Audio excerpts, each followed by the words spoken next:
നമസ്കാരം. വീടിന് ദോഷം മാറാൻ സ്വർണം ധ്യാന കേന്ദ്രത്തിൽ സമർപ്പിച്ച് പ്രാർത്ഥിക്കണമെന്ന് വിശ്വസിപ്പിച്ച് വീട്ടമ്മയിൽ നിന്ന് 8.5 ലക്ഷം രൂപയും സ്വർണവും തട്ടിയ കേസിലെ പ്രതികളായ 4 പേരെ തൊടുപുഴ ഡിവൈഎസ്പിയുടെ സ്പെഷ്യൽ സ്ക്വാഡ് അറസ്റ്റ് ചെയ്തു. സ്ത്രീകളും സർക്കാർ ഉദ്യോഗസ്ഥനും ഉൾപ്പെടെയുള്ള 4-അംഗ സംഘമാണ് പിടിയിലായത്.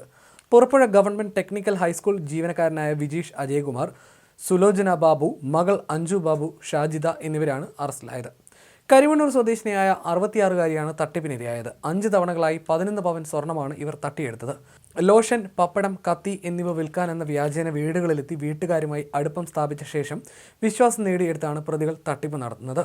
വീട്ടമ്മ ഒറ്റയ്ക്കാണെന്ന് മനസ്സിലാക്കിയ പ്രതികൾ വീടിന് ദോഷമുണ്ടെന്നും ഇത് മാറാൻ ആലപ്പുഴയിലെ ധ്യാന കേന്ദ്രത്തിൽ സ്വർണം സമർപ്പിച്ച് പ്രാർത്ഥിക്കണമെന്നും വിശ്വസിപ്പിച്ച് സ്വർണം കൈക്കലാക്കുകയായിരുന്നു.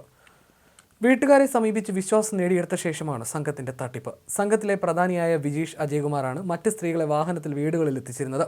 തട്ടിപ്പ് നടത്തിയ ശേഷം ഇയാൾ വാഹനത്തിൽ തന്നെ രക്ഷപ്പെടും. അടുത്തിടെ തട്ടിയെടുത്ത 5 പവൻ സ്വർണ്ണമാല തൊടുപുഴയിലെ ഒരു ജ്വല്ലറിയിൽ 3.80 ലക്ഷം രൂപയ്ക്ക് വിറ്റതായി പോലീസ് കണ്ടെത്തി. അഞ്ജു ഒരു മോതിരം മറ്റൊരു ജ്വല്ലറിയിൽ വിൽക്കുകയും ചെയ്തു. 2 സ്ഥലങ്ങളിൽ നിന്നും സ്വർണം കണ്ടെടുത്തു. വീട്ടമ്മയുടെ ബന്ധുക്കൾ സമീപത്ത് താമസിക്കുന്നതും പ്രതികൾ ഇടയ്ക്കിടെ വീട്ടിലെത്തുന്നതും സ്വർണ്ണാഭരണങ്ങൾ കാണാതായതും സംശയത്തിനിടയാക്കി. ആദ്യം വീട്ടമ്മ ഇക്കാര്യം പുറത്തു പറഞ്ഞില്ലെങ്കിലും കൂടുതൽ സ്വർണം നഷ്ടപ്പെട്ടതോടെ വിവരം ബന്ധുക്കളെ അറിയുകയും തുടർന്ന് പോലീസിൽ പരാതി നൽകുകയുമായിരുന്നു. ഇവരെ പിടികൂടാനായി CCTV ദൃശ്യങ്ങളും മറ്റും പരിശോധിച്ചാണ് പോലീസ് പ്രതികളിലേക്ക് എത്തിയത്.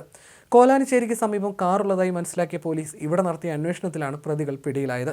ചാരിറ്റി പ്രവർത്തനം നടത്തിയിരുന്ന 1-ാം പ്രതി വിജീഷ് മുൻപും ഇത്തരം തട്ടിപ്പുകൾ നടത്തിയതായിട്ടുള്ള സൂചനകളും പോലീസിന് ലഭിച്ചു.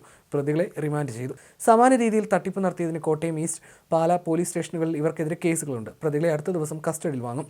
തട്ടിയെടുത്ത സ്വർണത്തിന്റെ ബാക്കി ഭാഗം കണ്ടെത്താനുമുണ്ട്.